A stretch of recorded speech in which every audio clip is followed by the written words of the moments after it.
വളരെ സുപ്രധാനമായ മറ്റൊരു വാർത്തയിലേക്ക് കൂടി ഘട്ടത്തിൽ പോകേണ്ടതുണ്ട്. BCC പ്രസിഡന്റിനെയും ഒപ്പം സെക്രട്ടറിയെയും സുപ്രീം കോടതി പുറത്താക്കി. ജസ്റ്റിസ് ലോധയുടെ പ്രതികരണത്തിലേക്ക്. It is law of the land. Nobody can escape it. The majesty of law has worked, and Supreme Court order, Supreme Court itself has ensured July is now enforced. Cases of perjury will be going on against Anurag Thakur. In a way, he can't escape the law of the land anymore. I haven't read the order, so I can't comment on this question right now. Were you expecting this? As I told you, this was a logical consequence because so long as order of the Supreme Court passed on 18 July stands, BCCI was bound to follow it.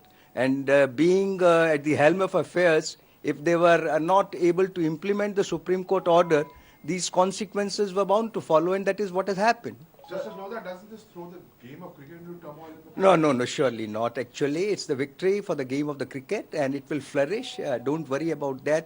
Administrators come, administrators go, but ultimately it is for the benefit of the game, and game will flourish, I'm very sure. Sir, is your role over now? Because the Supreme Court has also asked that an interim committee be set up.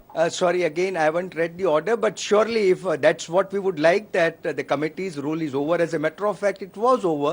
Once we submitted our report on 4th January 2016, it was only by 18 July that committee was revived as we were asked to implement the order. Accordingly, we fixed the timelines, but still we were unsuccessful.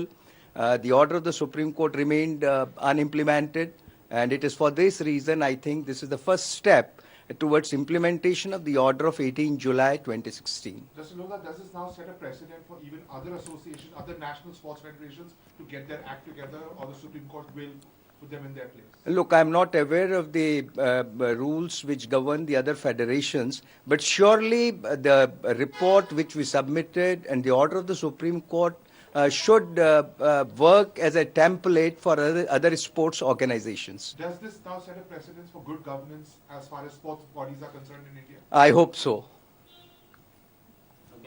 Okay. Thank you. Just 2 minutes. I was the one first to come. I was the first one. വളരെ നിർണായകമായ supreme കോടതിയുടെ വിധി. ഒരുപക്ഷെ BCC ലോകത്തിലെ ഏറ്റവും സമ്പന്നമായ കായിക സംഘടന, ഏകാധിപത്യ പ്രവണത വെച്ച് പുലർത്തുന്ന കായിക സംഘടനയായ BCCയുടെ ശുദ്ധീകരണത്തിന് കാരണമായേക്കാവുന്ന വളരെ നിർണായകമായ വിധിയാണ് സുപ്രീം കോടതിയുടെ ഭാഗത്തു നിന്ന് ഉണ്ടാകുന്നത്. ജസ്റ്റിസ് ലോധ കമ്മിറ്റി നിർദ്ദേശങ്ങൾ അപ്പാടെ നടപ്പാക്കണം എന്ന് സുപ്രീം കോടതിയുടെ ഉണ്ടായിരുന്നിട്ടും അഹങ്കാരത്തോടെ താൻ പോരുമയോടെയും തന്റെ എടുത്തത്തോടും കൂടിയും പ്രവർത്തിച്ചിരുന്ന BCCI എന്ന സംഘടനയ്ക്ക് കിട്ടിയ ഏറ്റവും വലിയ തിരിച്ചടി എന്ന നിലയിൽ കൂടിയാണ് ഇതിനെ കണക്കാക്കേണ്ടത്. ഒരുപക്ഷെ സുപ്രീം കോടതിയുടെ നിർദ്ദേശങ്ങളെ പോലും മറികടക്കാനുള്ള താല്പര്യം കാണിച്ചിരുന്ന, ഏകപക്ഷീയ പ്രവണതകൾ കാണിച്ചിരുന്ന BCCക്ക് കിട്ടിയ ഏറ്റവും വലിയ തിരിച്ചടിയാണ് തലപ്പത്തെ അധികാരികളുടെ ഈ പുറത്താക്കൽ എന്നുകൂടി അറിയേണ്ടതുണ്ട്. അനുരാഗ് ഠാക്കൂർ അടക്കമുള്ളവർക്ക് വലിയ തിരിച്ചടി ഇക്കാര്യത്തിൽ ഉണ്ടാവുകയും ചെയ്തിരിക്കുന്നു. ഓഫീസ് ഇന്ന് തന്നെ ഒഴിയണം എന്നാണ് സുപ്രീം കോടതിയുടെ നിർദ്ദേശം ഉണ്ടായിരിക്കുന്നത്. ജസ്റ്റിസ് ലോധ കമ്മിറ്റിയുടെ നിർദ്ദേശങ്ങൾ അപ്പാടെ അനുസരിക്കണമെന്നും അത് നടപ്പാക്കണമെന്നും സുപ്രീം കോടതിയുടെ നിർദ്ദേശമുണ്ടായിരിക്കുന്നു. എന്തായാലും ഈ ഗെയിമിന്റെ, ക്രിക്കറ്റിന്റെ ശുദ്ധീകരണത്തിനാകും ഇത് കാരണമാകുക എന്നാണ് ഏറ്റവും ഒടുവിലായി ജസ്റ്റിസ് ലോധ തന്നെ മാധ്യമങ്ങളോട് പറഞ്ഞത്. ഞങ്ങളുടെ പ്രതിനിധി സന്തോഷ് സർലിംഗ് ദില്ലിയിൽ നിന്ന്. സന്തോഷ്, എന്തായിരുന്നു സുപ്രീം കോടതിയുടെ നിരീക്ഷണം?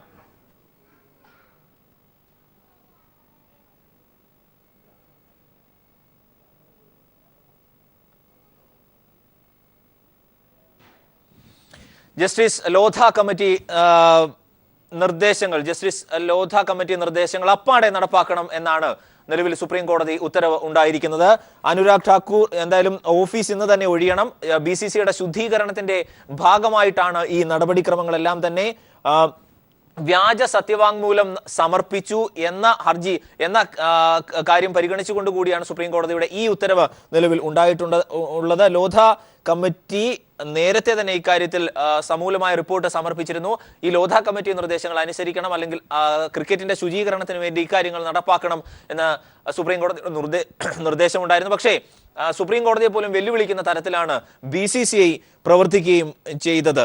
എന്തായാലും ഞങ്ങളുടെ പ്രതിനിധി സന്തോഷ് സർലിംഗ് ഒരിക്കൽ കൂടി ദില്ലിയിൽ നിന്ന് ചേരുന്നു. സന്തോഷ്, എന്തായിരുന്നു സുപ്രീം കോടതിയുടെ നിരീക്ഷണം?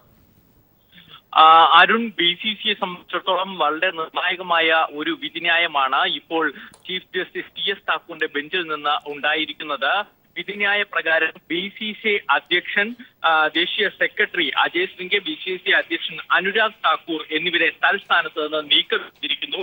വിധിന്യായത്തിൽ ചീഫ് ജസ്റ്റിസ് TS താക്കൂർ വായിച്ചത് പ്രകാരം ഇവരെ പുറത്താക്കാനുള്ള കാരണമായി പറഞ്ഞിരിക്കുന്നത് ക്രിക്കറ്റിന്റെ മാന്യതയ്ക്ക് നിരക്കാത്ത വിധത്തിൽ പ്രവർത്തിച്ചു. ക്രിക്കറ്റിലെ അഴിമതി ഇല്ലാതാക്കാനും സുതാര്യത ഉറപ്പാക്കാനുമായി ലോധ പാനൽ നിർദ്ദേശിച്ച നയങ്ങൾ ഒന്നും തന്നെ BCCI നടപ്പിലാക്കാൻ ശ്രമിച്ചില്ല. ഇതിനുള്ള ഒരു നീക്കവും അധ്യക്ഷന്റെ ഭാഗത്തു നിന്നോ സെക്രട്ടറിയുടെ ഭാഗത്തു നിന്നോ ഉണ്ടായതില്ല. അതുകൊണ്ട് തന്നെ സുപ്രീം കോടതിയുടെ വിധിക്ക് എതിരായാണ് ഇരുവരും പ്രവർത്തിച്ചത്. ഈ സാഹചര്യത്തിൽ നീക്കം ചെയ്യുന്നു എന്നാണ് സുപ്രീം കോടതി വിധിന്യായത്തിൽ വ്യക്തമാക്കിയിരിക്കുന്നത്. ഇതിന് പുറമെ BCCI ലോധ പാനൽ നിർദ്ദേശങ്ങൾ നടപ്പിലാക്കാനായി പുതിയൊരു കമ്മിറ്റിയെ നിയോഗിക്കാനും സുപ്രീം കോടതി തീരുമാനിച്ചിട്ടുണ്ട്. കമ്മിറ്റിയിൽ വിദഗ്ധർ, ക്രിക്കറ്റ് രംഗത്തു നിന്നുള്ള വിദഗ്ധർ ഉണ്ടാകും. ഈ കമ്മിറ്റിയിൽ ആരൊക്കെ ഉണ്ടാകും എന്നത് സംബന്ധിച്ച് ജനുവരി 19 അവസാന തീരുമാനം എടുക്കുക. മറ്റൊന്നുകൂടിയുണ്ട്, BCCI അധ്യക്ഷൻ അനുരാഗ് താക്കൂറിനെയും സെക്രട്ടറി അജയ് സിംഗിക്കുമെതിരെ കോടതി അലക്ഷ്യത്തിന് നടപടിയെടുക്കാനും കോടതി ഇന്ന് വിധിന്യായത്തിൽ തയ്യാറായിരിക്കുന്നു. കോടതി അലക്ഷ്യ നടപടി എടുക്കാതിരിക്കാൻ കാരണം എന്തെങ്കിലും ഉണ്ടെങ്കിൽ ബോധിപ്പിക്കാൻ ഇരുവർക്കും സുപ്രീം കോടതി ഇന്ന് നോട്ടീസ് നൽകുകയും ചെയ്തിരിക്കുന്നു. പകരം ചുമതലകൾ സംബന്ധിച്ച് താൽക്കാലികമായി എന്ത് തീരുമാനമാണ്, ഉത്തരവാണ് സുപ്രീം കോടതിയുടെ ഭാഗത്തു നിന്നുണ്ടായിട്ടുള്ളത്? അരുൺ, വിധിന്യായം പൂർണ്ണമായും ഇനി സുപ്രീം കോടതിയിൽ നിന്ന് പുറത്തു വരേണ്ടിയിരിക്കുന്നു. നിലവിൽ വന്നിരിക്കുന്ന വിധിന്യായം വായിച്ചത് പ്രകാരം വിദഗ്ധരായ 19 വിദഗ്ധ പാനൽ സമിതിയെ BCCIയുടെ നിയന്ത്രണത്തിനായി നിയോഗിക്കും. ഇതിൽ ആരൊക്കെ ഉണ്ടാകണം എന്ന് സംബന്ധിച്ച് ഹർജിക്കാർക്ക് തന്നെ പേരുകൾ നിർദ്ദേശിക്കാം. ഇക്കാര്യത്തിൽ അന്തിമ തീരുമാനം 19 വീണ്ടും എടുക്കുകയും ചെയ്യും. അരുൺ, സന്തോഷ് സർലിംഗാണ് ഞങ്ങളുടെ പ്രതിനിധി ദില്ലിയിൽ നിന്ന് വിവരങ്ങൾ നൽകിയത്. മനു, ഈ ശ്രീനിവാസന്റെ BCCI പ്രസിഡന്റ് ആയിരുന്ന സമയത്ത് തന്നെ കോടതിയുടെ ഇടപെടൽ വളരെ ഗൗരവമായി സജീവമായി ഇക്കാര്യത്തിൽ ഉണ്ടായിരുന്നു. അതിനുശേഷമാണ് മാർഗനിർദ്ദേശം പുറപ്പെടുവിച്ച ജസ്റ്റിസ് ലോധ കമ്മിറ്റി റിപ്പോർട്ട് സമർപ്പിച്ചത്. ക്രിക്കറ്റിന്റെ ശുദ്ധീകരണത്തിന് വേണ്ടി നടപ്പാക്കണമെന്ന് പറയുന്നു. പക്ഷേ അതിനെപ്പോലും വെല്ലുവിളിച്ചുകൊണ്ട് അനുരാഗ് ഠാക്കൂറിന്റെയും BCCIയുടെ ഭാഗത്തു നിന്നും ഉള്ള ഇടപെടലുകൾ ഉണ്ടാവുന്നു. നിലവിൽ എന്തായിരുന്നു സുപ്രീം കോടതി വിധിയിലുള്ള പരാമർശം? ഇക്കാര്യത്തിൽ എന്തൊക്കെ മാറ്റം ഉണ്ടാക്കണമെന്നാണ് പറയുന്നത്? അരുൺ, നേരത്തെ സന്തോഷം പറഞ്ഞ പോലെ തന്നെ വിധിയുടെ പൂർണ്ണമായ രൂപം നമുക്ക് ഇതുവരെ ലഭ്യമായിട്ടില്ല. പക്ഷേ നിലവിൽ നമുക്ക് അറിയാൻ കഴിയുന്ന കാര്യങ്ങൾ അനുസരിച്ച് ഇന്ന് തന്നെ ഇവർ ഓഫീസ് ഒഴിയണമെന്നാണ് സുപ്രീം കോടതി പറഞ്ഞിരിക്കുന്നത്. അതായത് അനുരാഗ് ഠാക്കൂറും അജയ് ഷിർക്കയും ഇന്ന് തന്നെ BCCIയുടെ ഓഫീസ് ഒഴിയണം. അവർ അവിടെ നിന്ന് പൂർണ്ണമായി ഇന്ന് തന്നെ മാറണം. ഒപ്പം തന്നെ BCCIയുടെ സീനിയർ വൈസ് പ്രസിഡന്റിനും ജോയിന്റ് സെക്രട്ടറിക്കും ചുമതല കൈമാറണമെന്നുമാണ് പറഞ്ഞിരിക്കുന്നത്. പിന്നെ നേരത്തെ സന്തോഷം പറഞ്ഞതുപോലെ ജനുവരി 19 ബാക്കി ഇനി എങ്ങനെ BCCIയുടെ ഭരണം പോകുമെന്നതിനടക്കമുള്ള കാര്യങ്ങൾ തീരുമാനിക്കും. നേരത്തെ അരുൺ പറഞ്ഞതുപോലെ ലോകത്തെ ഏറ്റവും സമ്പന്നമായ രണ്ടാമത്തെ കായിക സംഘടനയായ BCCIയുടെ ഇന്ത്യൻ ക്രിക്കറ്റ് ബോർഡിന്റെ ഭാവി തീരുമാനിക്കുന്ന നടപടിയാണ് ഇന്ന് സുപ്രീം കോടതിയുടെ ഭാഗത്ത് നിന്ന് ഉണ്ടായിരിക്കുന്നത്. പലതവണ കടുത്ത നിർദ്ദേശങ്ങൾ നൽകിയതിനു ശേഷമാണ് ഇപ്പോൾ സുപ്രീം കോടതി ഏറ്റവും പ്രധാനപ്പെട്ട ഈ നടപടിയിലേക്ക് കടന്നിരിക്കുന്നതെന്ന് പറയാം. അതായത് വ്യാജ സത്യവാങ്മൂലം സമർപ്പിച്ചു എന്ന കേസിലാണ് ഇപ്പോൾ അനുരാഗ് ഠാക്കൂറിനെയും അജയ് ഷിർക്കയ്ക്കെതിരെ കോടതി കടുത്ത നടപടി സ്വീകരിച്ചിരിക്കുന്നത്. അതായത് സുപ്രീം കോടതി നിയമിച്ച ലോധ കമ്മിറ്റിയുടെ ഇടപെടലിൽ വ്യക്തത വേണമെന്നാവശ്യപ്പെട്ട് ICC ആവശ്യപ്പെട്ടുവെന്ന് സുപ്രീം കോടതിയിൽ അനുരാഗ് ഠാക്കൂർ സത്യവാങ്മൂലം നൽകിയിരുന്നു. ഈ സത്യവാങ്മൂലം തെറ്റായിരുന്നുവെന്ന് പിന്നീട് തെളിയുകയും ചെയ്തു. ഇതിന്റെ പേരിലാണ് ഇപ്പോൾ നടപടി വന്നിരിക്കുന്നത്. എന്നാൽ ഈ 2016 ജൂൺ മാസം തൊട്ട് സുപ്രീം കോടതിയിൽ നിന്നും ഈ ഓരോ തവണ കേസ് പരിഗണിക്കുമ്പോഴും ശക്തമായ വിമർശനമാണ് BCCIക്ക് കേൾക്കേണ്ടി വന്നത്. പലതവണ കോടതി പറഞ്ഞു നിയമം പാലിച്ചില്ലെങ്കിൽ കനത്ത നടപടി ഉണ്ടാകും, ബോർഡിനെ ഒന്നടങ്കം പിരിച്ചുവിടുന്ന രീതിയിലേക്ക് അടക്കം കാര്യങ്ങൾ തീരുമാനിക്കുമെന്ന് കോടതി പറഞ്ഞു. ഇതിന്റെ ഭാഗമായി ഇപ്പോൾ സാമ്പത്തിക നിയന്ത്രണത്തിലടക്കം കാര്യങ്ങൾ എത്തി നിൽക്കുകയാണ്. BCCIക്ക് ഇപ്പോൾ തുക പിൻവലിക്കണമെങ്കിൽ പോലും മാച്ചിന്റെ റിസൾട്ടിന്റെ അടക്കം പൈസ അടക്കം കൊടുക്കണമെങ്കിൽ പോലും ഇപ്പോൾ സുപ്രീം കോടതിയുടെയും ജസ്റ്റിസ് ലോധയുടെയും അനുമതി വേണം. ഇപ്പോൾ ഇംഗ്ലണ്ട് പരമ്പരയ്ക്ക് വേണ്ടി 2.5 കോടി രൂപ മാത്രം മാത്രമാണ് അനുവദിച്ചിരുന്നത്. അതിന് തൊട്ട് മുമ്പുള്ള ന്യൂസിലൻഡ് പരമ്പര പകുതിക്ക് വെച്ച് നിർത്തിവെക്കേണ്ടി വരും എന്ന് പോലും സുപ്രീം കോടതിക്ക് എന്ന് പോലും BCCIക്ക് പറയേണ്ട ഒരു സാഹചര്യം ഉണ്ടായി. അത്തരത്തിൽ BCCIയിൽ ഈ കണ്ട കാലം അത്രയും തുടർന്ന് വന്ന കള്ളക്കളികൾക്കും കറുത്ത നിയമവിരുദ്ധമായ ഇടപാടുകൾക്കും തിരശ്ശീല വീഴ്ത്തണം, ക്രിക്കറ്റിനെ ശുദ്ധീകരിക്കണം എന്ന് പലതവണ സുപ്രീം കോടതി പറയുകയുണ്ടായി. നേരത്തെ IPLന്റെ ഗവേണിംഗ് കൗൺസിലിനെ അടക്കം മാറ്റി സുനിൽ ഗവാസ്കറിനെ ചുമതലക്കാരനാക്കി കോടതി. അത്തരത്തിലുള്ള നടപടികൾ കോടതിയുടെ ഭാഗത്തുനിന്നുണ്ടായി. അന്നൊന്നും കോടതി പറഞ്ഞ യാതൊരു കാര്യങ്ങളും നടപ്പാക്കാൻ BCCI തയ്യാറായില്ല. മാത്രമല്ല പലവട്ടം കോടതിയിൽ ഇവർ ഈ ലോധ നിർദ്ദേശത്തെ എതിർത്തുകൊണ്ട് ഇത് നടപ്പാക്കാൻ കഴിയില്ല, അത്തരത്തിലടക്കമുള്ള കാര്യങ്ങളുമായി മുന്നോട്ട് വന്നു. രാഷ്ട്രീയക്കാരെ ഈ കളികളെ നിയന്ത്രിക്കുന്ന സമിതികളിൽ നിയമിക്കരുത് എന്ന് പറഞ്ഞു. ഒപ്പം തന്നെ 70 വയസ്സിന് മുകളിലുള്ളവർ അംഗമായിരിക്കാൻ പാടില്ല. 2 ടേമിൽ കൂടുതൽ സെക്രട്ടറിയോ പ്രസിഡന്റോ സ്ഥാനത്തേക്ക് വരാൻ സാധിക്കില്ല. ഒരു സ്ഥലത്ത് 2 അസോസിയേഷൻ നൽകില്ല. ഇപ്പോൾ തന്നെ മുംബൈയിൽ ബോംബെയിലാണെങ്കിൽ അവിടെ മഹാരാഷ്ട്ര ക്രിക്കറ്റ് അസോസിയേഷൻ ഉണ്ട്, മുംബൈ ക്രിക്കറ്റ് അസോസിയേഷൻ ഉണ്ട്, ഒപ്പം Andhra cricket association, Hyderabad cricket association, ഇത്തരത്തിലുള്ള 2 ബോർഡുകൾ നൽകില്ല. ഇതിനൊക്കെ ഒറ്റ വോട്ടവകാശം മാത്രമേ ഉണ്ടായിരിക്കുകയുള്ളൂ തുടങ്ങിയ പരമാവധി കാര്യങ്ങൾ സുപ്രീം കോടതി പലതവണ പറഞ്ഞിരുന്നു. അരുൺ, ഇതൊക്കെ BCCI അതിനെ എതിർക്കുകയും ഇതിനെ ചോദ്യം ചെയ്തുകൊണ്ടുള്ള വാദങ്ങളായിരുന്നു നടന്നിരുന്നത്. ഏതായാലും ഒരു നിമിഷം, ദേവദാസ് കൂടി നമുക്കൊപ്പം ടെലിഫോൺ ലൈനിൽ ചേരുന്നുണ്ട്. ശ്രീ ദേവദാസ്, മറ്റ് രാജ്യങ്ങളെ അപേക്ഷിച്ച് അവിടുത്തെ സർക്കാരുമായി ഡയറക്റ്റ് ബന്ധമില്ലാത്ത ഒരു ഓട്ടോണമസ് ബോഡിയായി നിലനിൽക്കുന്ന ഇത്ര അഹങ്കാരവും ധാർഷ്ട്യവും നിറഞ്ഞൊരു കായിക സംഘടന ലോകത്ത് വേറെ ഉണ്ടാകില്ല BCCI പോലെ. കോടതിയുടെ ഉത്തരവുണ്ടായിട്ട് പോലും അതിനെ മറികടക്കുന്ന ധിക്കാരപരമായ നിലപാടുകളാണ് പലപ്പോഴും BCCI നടത്തിയിട്ടുള്ളത്, BCCIയുടെ തിട്ടൂരം ഇറങ്ങിയിട്ടുള്ളത്. ഇത് വലിയ തിരിച്ചടി എന്ന് നമുക്ക് നിലവിൽ ഇതിനെ കണക്കാക്കാനാകുമോ? കാരണം ഈ ശ്രീനിവാസൻ ഇരുന്നപ്പോഴും ഇതുപോലെ കോടതിയുടെ ഉത്തരവൊക്കെ ഉണ്ടായിട്ടുള്ളതാണ്.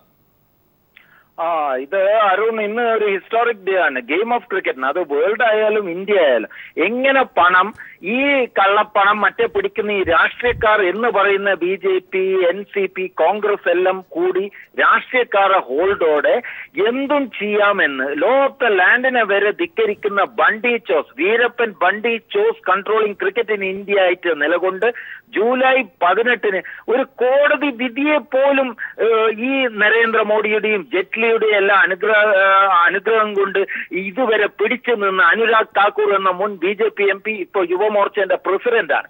ഒരു ഉറപ്പും ഇല്ലാണ്ടാണ് ഈ കള്ളപ്പണമെല്ലാം പറയുന്നവരാണ് ഈ ക്രിക്കറ്റിനെ ഈ വിധത്തിലൊക്കെ. ജൂലൈ 18 എന്താ പറഞ്ഞ, 1 സ്റ്റേറ്റ് 1 വോട്ട്, 70 വയസ്സിന് ശേഷം പറ്റൂല.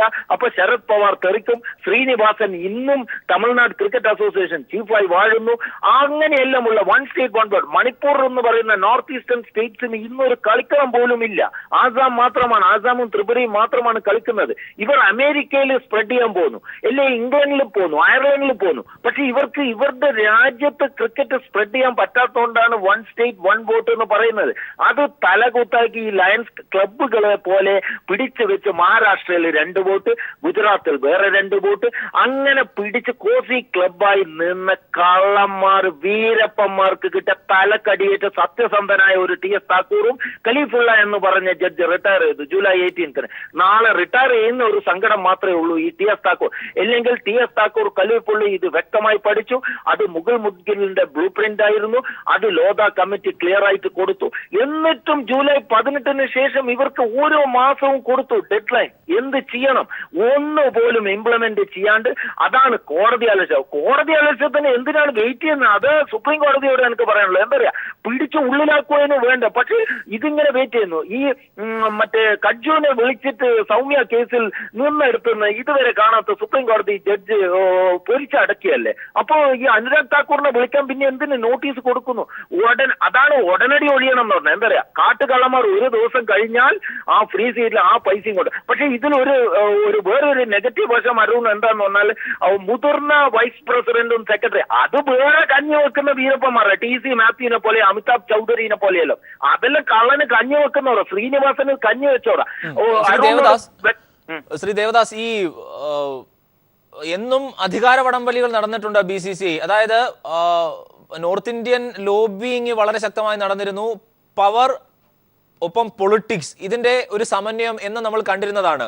അതിനപ്പുറത്തേക്ക് BCCIക്ക് വളരാനായിട്ടില്ല, അല്ലെങ്കിൽ അതിനപ്പുറത്തേക്ക് അഴിച്ചു വിട്ടിട്ടുമില്ല, വളരാൻ അനുവദിച്ചിട്ടുമില്ല എന്നുള്ളതാണ്. ഈ പുതിയ ലോധ കമ്മിറ്റി റിപ്പോർട്ട് അപ്പാടെ നടപ്പാക്കണമെന്ന് സുപ്രീം കോടതി പറയുമ്പോൾ അദ്ദേഹം പോലും പ്രത്യാശ വെച്ചിട്ടുണ്ട് ഒരു സംശുദ്ധമായ ശുദ്ധീകരണം ഇക്കാര്യത്തിൽ ഉണ്ടാകുമെന്ന്. അത് പ്രതീക്ഷിക്കാമോ നിലവിൽ? കാരണം നിലവിലെ രാഷ്ട്രീയ സാമൂഹിക സാഹചര്യം അനുസരിച്ച് BCCI ഇന്ത്യൻ ക്രിക്കറ്റിൽ അതിന് കഴിയുമോ? കാരണം ഇങ്ങ് കേരളത്തിൽ KCB പോലും അതിന്റെ അനുരണനങ്ങൾ ഉണ്ടായിട്ടുണ്ട്. അതുകൊണ്ടാണ് ഇല്ല, അതുകൊണ്ടാണ് ഞാൻ പറയുന്നത് ഈ സുപ്രീം കോടതി അല്ലെങ്കിൽ ഇവർ നന്നാവില്ല. എന്താ കാര്യം എന്ന് പറഞ്ഞാൽ 3000 കോടിയിൽ പരം വാർഷിക വരുമാനമുള്ള ഒരു സാധനം ഇവർ തമിഴ്നാട് സൊസൈറ്റീസ് ആക്ട് എന്ന് പറഞ്ഞ് 1928 1940 സൊസൈറ്റീസ് ആക്ട് ഭേദപ്പെടുത്തി തമിഴ്നാട് സൊസൈറ്റീസ് ആക്ട് 75 ഒരു ക്ലബ്ബ് പോലെ എന്ന് പറഞ്ഞാല് ഒന്നേ മനസ്സിലാക്കേണ്ടി വരും.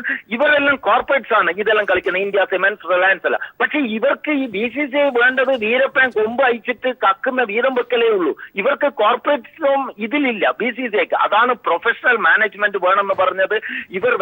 ഇവരെ ശരിയാക്കിയാൽ അയ്യോ എന്റെ വേറെ കള്ളൻ ശ്രീനിവാസന്റെ വേട്ടനാണ് രാമേന്ദ്രനാണ് അയ്യോ അതിലെ കള്ളൻ കണ്ടില്ലേ കൽമാടിനെല്ലാം കൂട്ടിയത്.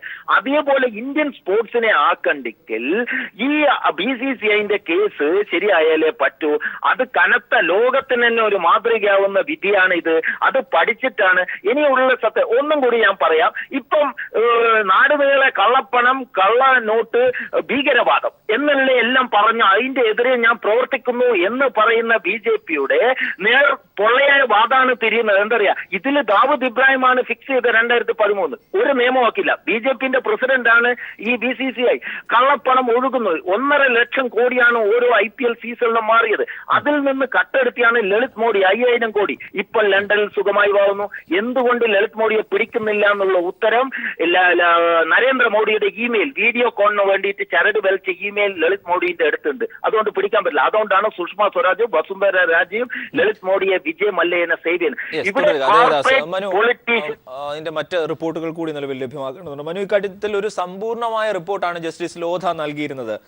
അതായത് ഈ BCCIക്കും IPLനും പ്രത്യേക ഭരണസമിതികൾ വേണം, ക്രിക്കറ്റ് താരങ്ങളുടെ അസോസിയേഷനുകൾ അതാത് സംസ്ഥാനത്ത് ഉണ്ടാക്കണം. ഇതൊക്കെ എത്രത്തോളം പ്രായോഗികമാണ്? കാരണം ജീവൻ കൊടുത്തും ഈ ഭരണസമിതി അതിനെ എതിർക്കും. ക്രിക്കറ്റ് താരങ്ങളുടെ അസോസിയേഷൻ എന്നൊക്കെ പറയുന്നത് അത് ഒരു തരത്തിലും പ്രായോഗികമല്ല നിലവിലെ സംവിധാനം അനുസരിച്ച്. 2, ഈ സംസ്ഥാനങ്ങളിൽ ഒന്നിലധികം അസോസിയേഷനുകൾ അനുവദിക്കരുത്, BCCIയിൽ CEO നിയമിക്കണം എന്നിങ്ങനെയുള്ള കാര്യങ്ങളാണ് ലോധ കമ്മിറ്റി റിപ്പോർട്ടിൽ പറഞ്ഞിട്ടുള്ളത്. ഏറ്റവും ഒടുവിലായി നമുക്ക് ലഭിക്കുന്ന വിവരങ്ങൾ ഈ പുതിയ ഭാരവാഹികളെ കണ്ടെത്താൻ കോടതി അമിക്കസ് ക്യൂറിയെ നിയമിച്ചിട്ടുണ്ട് എന്നുകൂടിയാണ്. ജസ്റ്റിസ് ഗോപാൽ സുബ്രഹ്മണ്യവും ഫാലിയസ് നരിമാൻ ഇവർ രണ്ടുപേരുമാണ് അമിക്കസ് ക്യൂറിയായി നിയമിച്ചിരിക്കുന്നത്. ഇതിന്റെ ഒരു സാധ്യതകൾ എങ്ങനെയാണ് നിലവിൽ കാണാനാവുക? അരുൺ, സുപ്രീം കോടതി അതിന്റെ ഏറ്റവും കഠിനമായ നടപടികളിലേക്ക് കടന്നു വരുന്നത് തന്നെ വേണം ഇപ്പോൾ ഈ പുറത്തു വരുന്ന അമിക്കസ് ക്യൂറി അടക്കമുള്ള നിയമനങ്ങളിൽ നിന്ന് നമുക്ക് വ്യക്തമാകേണ്ടി വരുന്നത്. കാരണം ഈ കോടതി പലവട്ടം പറഞ്ഞിരുന്നു, അതായത് ഈ ക്രിക്കറ്റിനെ ശുദ്ധീകരിക്കേണ്ടത് ഈ രാജ്യത്തിന്റെ ആവശ്യമാണ്. ഇത്രയധികം ആരാധകരുള്ള ഒരു കളിയെ, ആ കളിയെ ഭ്രാന്തമായി സ്നേഹിക്കുന്ന ഒരു രാജ്യത്ത് ഇവിടെ ഇന്ത്യൻ ടീമിനെ ഇറക്കുന്നുണ്ടല്ലോ. സത്യത്തിൽ അതൊരു പ്രൈവറ്റ് ടീമാണ്. കാരണം ഇന്ത്യയിലെ സർക്കാരിനോടോ ഒന്നും അവർക്ക് യാതൊരു ബാധ്യതയുമില്ല. അവർ ഇന്ത്യ എന്ന പേരിൽ ഒരു പ്രൈവറ്റ് ടീമിനെ ഇറക്കുന്നതാണ് ഒരു ഘട്ടത്തിൽ കോടതി നിരീക്ഷിച്ചത്. അത്തരത്തിലുള്ള സാഹചര്യങ്ങളൊക്കെ മുന്നിൽ നിൽക്കുന്നു. പിന്നെ അരുൺ പറഞ്ഞതുപോലെ ഇതൊക്കെ എത്ര കണ്ട് പ്രായോഗികമാണ് എന്നത് അത് ഇനി സുപ്രീം കോടതിയുടെ ഈ കാര്യത്തിലുള്ള കരുതൽ അല്ലെങ്കിൽ പിടി എത്രമാത്രം ഉണ്ട് എന്നതിനെ ആശ്രയിച്ചിരിക്കും. കാരണം ഈ ഫാലിയസ് നരിമാനും ഗോപാൽ സുബ്രഹ്മണ്യം ഒന്നും അത്ര മോശമാക്കാറില്ല. അപ്പൊ സ്വാഭാവികമായും വളരെ സ്ട്രിക്റ്റ് ആയിട്ടുള്ള രീതിയിൽ തന്നെയുള്ള മറുപടികളായിരിക്കും, നിർദ്ദേശങ്ങളായിരിക്കും അവരുടെ ഭാഗത്തു നിന്ന് ഉണ്ടാവുക. അതിനെ അവർ സുപ്രീം കോടതിയിൽ പല്ലും നഖവും ഉപയോഗിച്ച് എതിർക്കും എന്നുള്ള കാര്യം ഉറപ്പാണ്. അപ്പോൾ ഇന്ന് ഇവരെ പുറത്താക്കിയത് കൊണ്ട് ഇതിലെ നിയമ നടപടികൾ അവസാനിക്കുന്നില്ല. ഇത് വരും ദിവസങ്ങളിൽ ശക്തമായി തുടരും. അരുൺ, ഒരു സംസ്ഥാനത്തിന് ഒരു വോട്ട്, അതാണ് ഇതിനകത്ത് ഏറ്റവും പ്രധാനപ്പെട്ട ഒരു കാര്യം എന്ന് പറയുന്നത്. ഇപ്പോൾ നമുക്ക് മഹാരാഷ്ട്രയിലെ കാര്യം എടുക്കാം. അവിടെ മഹാരാഷ്ട്രയിലേക്ക് വരുവാണെങ്കിൽ മഹാരാഷ്ട്ര ക്രിക്കറ്റ് അസോസിയേഷൻ ഒരെണ്ണമുണ്ട്, മുംബൈ ക്രിക്കറ്റ് അസോസിയേഷൻ മറ്റൊന്ന്, വിദർഭ ക്രിക്കറ്റ് അസോസിയേഷൻ വേറൊന്ന്. അങ്ങനെ മഹാരാഷ്ട്രയിൽ തന്നെ 3 ക്രിക്കറ്റ് അസോസിയേഷൻ. അതായത് ഈ ക്രിക്കറ്റിലെ പ്രധാനപ്പെട്ട സാമ്പത്തിക മേഖലകളാണ് ഈ മുംബൈ, വിദർഭ, ഒപ്പം തന്നെ ഹൈദരാബാദ് പോലുള്ള സ്ഥലങ്ങൾ. ഇവിടെയൊക്കെ പ്രത്യേക സെപ്പറേറ്റ് ക്രിക്കറ്റ് അസോസിയേഷൻ വരുമ്പോൾ അത്ര കൂടി സമ്പത്ത് അവരിലേക്ക്, അല്ലെങ്കിൽ അവിടെയുള്ള ആൾക്കാരെ സമ്പന്നന്മാരായ ആൾക്കാരെ തൃപ്തിപ്പെടുത്തുക, വ്യവസായികളെ തൃപ്തിപ്പെടുത്തുക തുടങ്ങിയ ലക്ഷ്യങ്ങളാണ് അതിന് പിന്നിൽ BCCI വച്ചു പുലർത്തുന്നത്. അത് പലതവണ കോടതി ചോദ്യം ചെയ്തിട്ടുണ്ട്. എന്ത് അടിസ്ഥാനത്തിലാണ് നിങ്ങൾ ഒരു സംസ്ഥാനത്തിന് 2 വോട്ടവകാശം നൽകുന്നത്? അങ്ങനെ എന്ത് അടിസ്ഥാനത്തിലാണ് അങ്ങനെ ഒരു ഭരണസമിതിയെ നിങ്ങൾ തെരഞ്ഞെടുക്കുന്നതെന്ന് കോടതി പലപ്പോഴും ചോദിച്ചിട്ടുണ്ട്. ഈ ജൂലൈ 16, 18 കേസെടുത്ത സമയത്ത് ശക്തമായ വിമർശനങ്ങളാണ് ആ രീതിയിൽ കോടതിയുടെ ഭാഗത്തു നിന്ന് കേൾക്കേണ്ടി വരുന്നത്. അപ്പോൾ സ്വാഭാവികമായും ഇനി കർശന നടപടികളിലേക്ക് തന്നെ കോടതി പോകുമെന്നാണ് മനസ്സിലാക്കേണ്ടത്. അങ്ങനെ പോയില്ലെങ്കിൽ ഒരുപക്ഷെ ഇന്ത്യൻ ക്രിക്കറ്റിനെ നിയന്ത്രിക്കാൻ ആർക്കും കഴിയില്ല. അജയ് മാക്കൻ സ്പോർട്സ് മിനിസ്റ്റർ ആയിരുന്ന കാലത്ത് അറിയാനുള്ള അവകാശം എന്ന നിയമത്തിന്റെ കീഴിൽ BCCIനെ കൊണ്ടുവരാൻ വേണ്ടി ശ്രമിച്ചു. നിർമ്മിച്ചതാണ്. അന്ന് ഇവിടുത്തെ രാഷ്ട്രീയ കക്ഷികൾ, അതായത് BJPയും കോൺഗ്രസും ഒന്നടങ്കം ഒരുമിച്ച് നിന്ന് ഇതിനെ എതിർത്തതാണ്. കാരണം അരുൺ ജെയ്റ്റ്ലിയെ പോലുള്ളവർ ഈ ക്രിക്കറ്റ് അസോസിയേഷന്റെ വിവിധ ഭാഗങ്ങളിലുണ്ട്. ഒപ്പം തന്നെ രാജീവ് ശുക്ലനെ പോലുള്ള ആളുകൾ ഇരിപ്പുണ്ട്. അതുകൊണ്ട് ശരത് പവാർ ഉണ്ട്. അപ്പോൾ അവരുടെ ഈ ഇത്തരത്തിലുള്ള രാഷ്ട്രീയ ബന്ധങ്ങൾ ഇത് അവസാനിപ്പിക്കണമെന്ന് കോടതി അന്നേ പറഞ്ഞു. കാരണം ഈ പൊളിറ്റിക്കൽ പവേഴ്സ് നിൽക്കുന്നിടത്തോളം കാലം, ഇതിന്റെ ബാക്ക് ബോൺ ആയി പൊളിറ്റിക്കൽ പവേഴ്സ് ഉള്ളിടത്തോളം കാലം കൃത്യമായ രീതിയിൽ ഇതിന്റെ ഭരണം പോകില്ല. ഇപ്പോൾ ഒളിമ്പിക് കമ്മിറ്റിയൊക്കെ അത്തരത്തിൽ ശക്തമായ നടപടികൾ എടുത്തിട്ടുണ്ട്. കാരണം ഒളിമ്പിക് അസോസിയേഷനിൽപ്പെട്ട അംഗമായ ഏതെങ്കിലും അസോസിയേഷനിൽ പൊളിറ്റിക്കൽ പാർട്ടികളിൽ അംഗമായവർ ഉണ്ടെങ്കിൽ അവർ അതിന്റെ അംഗീകാരം തന്നെ റദ്ദാക്കുന്ന തരത്തിൽ പല നടപടികൾ സ്വീകരിച്ചിട്ടുണ്ട്. അത്തരത്തിലുള്ള നടപടികളിലേക്ക് കോടതി പോകണമെന്നാണ് നമുക്ക് ഇവിടെ ഈ BCCI ശുദ്ധീകരിക്കേണ്ട കൂടുതൽ യജ്ഞത്തിലേക്ക് വരുമ്പോൾ നമുക്ക് മനസ്സിലാകേണ്ടത്.